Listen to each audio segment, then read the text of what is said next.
going to be doing a breakdown of what our current builds are, where we're at in the builds, because we're having to do a little bit of back filler because we started the process and then started filming. So where we're at in the process with the builds, what the builds are, and what our intentions are for each of the cars, and then possibly throw out some ideas that we have for future projects. But yeah, this is Junkyard Alchemy. We got Isaiah and Daniel. You want to start with your car first? Yeah. So we picked up a couple of vehicles that are going to be kind of the face of the channel. Starting out, we're going to talk about the 72 Charger we have here. So first off, we have 72 Charger. This is a base 318 car, hardtop.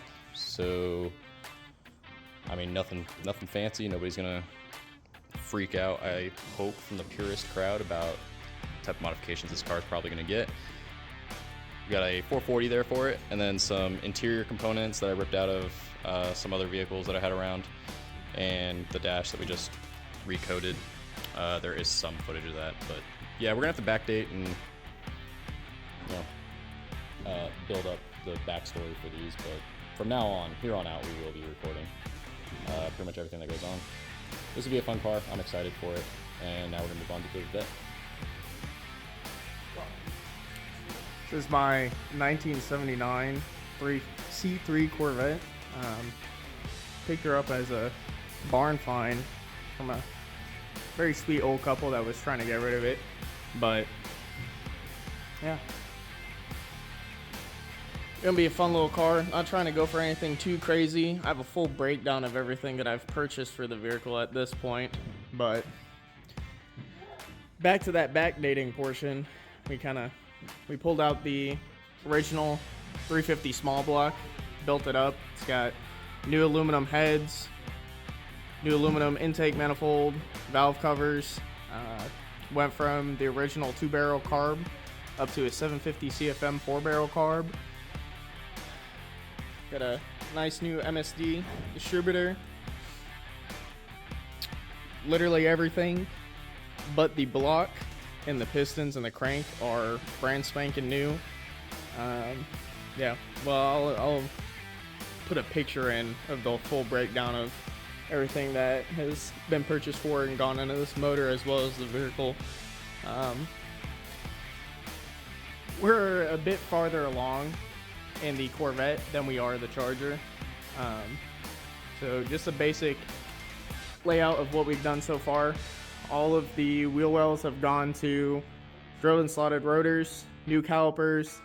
Can't really see it all too well, but we put bed liner on the top, on the inside of the fender to protect from rocks and stuff, since this car is 100% fiberglass.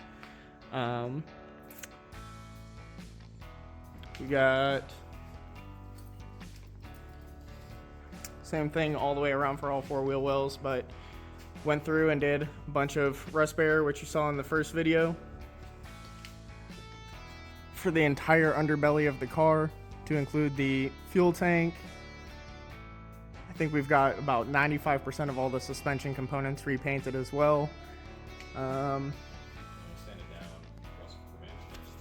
Yes. Yeah, sanded down, rust prevention, enamel paint. The last thing we have to do is put some clear coat on it. Once we get the clear coat on, and then the painting is entirely done, and she's been protected for years to come. But after this, all we should have to do is slap that motor back in with the trans and do the break-in. It's gonna be a fun little car.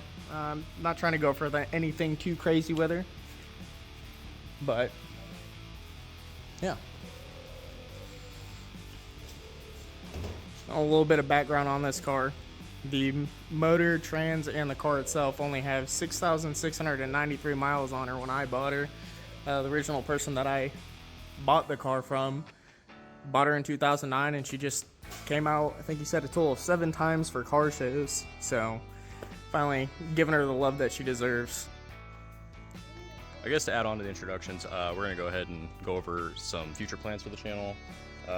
Things beyond the face of the channel. So these 2 cars we purchased as kind of dream builds that we both wanted to do, and they're going to be the main face of the channel and the journey to get them to where we want them to be. But we also have some other plans. Up after these is pretty much going to be rolling right into the hauling rig. So this is a 2007 Ram 3500 single rear wheel Cummins. This has a 5.9 liter Cummins inline 6 turbo diesel with a, oh man, I'm blanking on the transmission actually. Oh. We'll get that and put it in the video, just overlay it real quick, because honestly I don't remember it at the moment. It's an 8-foot bed, has a gooseneck in there. That's my car hauler in the back. That you're gonna see a lot of that every time we haul stuff home. That guy's a awesome Sloan rollback trailer, so that guy can basically the whole deck can tilt and you drive whatever up onto it. It's real nice and easy. But this truck's gonna be up next in the shop, and once we get one of these cars done and out, we'll go ahead and start working the body and get this thing painted up and all looking pretty and on the road. Other than that, I guess we can go over backstories for each of us as far as how we got into working on vehicles and like what essentially got us here, interest type stuff. I'll go ahead and start. I have this 83 Trans Am that was my own personal project before all this, before I even built the shop. I'll get this uncovered and show you guys that. Also have 07 Charger, and Daniel has his 1996 Lexus LS400. She is about halfway complete at this point. As of right now, she's just got some aftermarket wheels, some DC coilovers. Other than that, she's practically bone stock. I don't want to do anything power-wise. The most I'm going to do to finish that build off is build an exhaust for it. I'm going to roll the fenders just so that the fitment is a little bit better. And then she's going to get painted. You'll have to wait for what color though. And then tint for the windows, and she'll be more than done. So that's his daily. That's my daily beater thing. That was a cheap car. I picked it up for $2,000 and have thrown a little bit of money into it. Obviously, those two doors have been replaced. They're not clear coated yet. It'll get there. My truck. So we'll alternate hauling probably between my vehicle and his hauling rig. And let's get the Firebird uncovered. And this is my 83, as I was saying, Trans Am, Firebird Trans Am. That was my project prior to building the garage and getting into all this, these plans that we're doing with the channel. So this is a 350 small block Chevy. It's got a comp thumper cam in it, so it's a really lopey cam. T5 manual 5-speed transmission to, I forget what gears the rear end is, but pretty much stock as far as suspension rear end goes. But you know, she's pretty clean. I'm pretty happy with it overall. It's a good driver. It's fun. But I got into this stuff originally working on like four-wheelers and small engine type stuff, like that type of stuff. I was all over that, flipping those, buying them, fixing them up, selling on Marketplace. And then I got into trailers for a while, so I was doing trailer cleanups because they were just easier, and it was just paint and send it, making money that way for a little bit. But that's kind of my background, is side hustles that got me into this. I grew up working on stuff with my stepdad, whether it's engine stuff, housework type, roofs, doing decks, all kinds of stuff. So that got me into, I don't know, I guess just working on shit. How about you?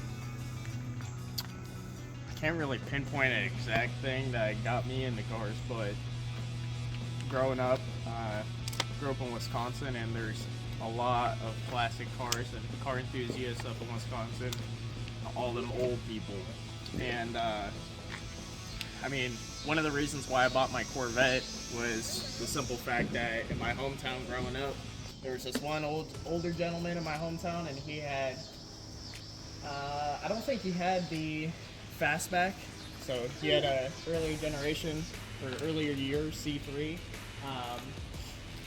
but he had it in this exact same blue, and I saw that thing driving around all the time, and I absolutely fell in love with it. Unfortunately, I was also there when he wrapped it around a telephone pole, but yeah, got this for a good deal, and I couldn't turn it down. So But ultimately, grew up going to a lot of car shows, I guess, and from there I just loved anything that was low, slow, fast, rowdy. The lopier the better. I mean, you name it. And from there, I just grew up and developed my own taste. That has changed quite a bit over the years, but I was definitely a American classic guy, and then I was kid, and then I was a Ford kid. Then I went to Dodge. Then I graduated high school, became an adult, and I realized Chevy is where it's at. Oh, okay. And from there, I went from American to Japanese till I found the perfect medium between Japanese as a daily, the reliability, and then American classic for the power and the fun. So, I mean, I guess that's my background, as choppy as it is.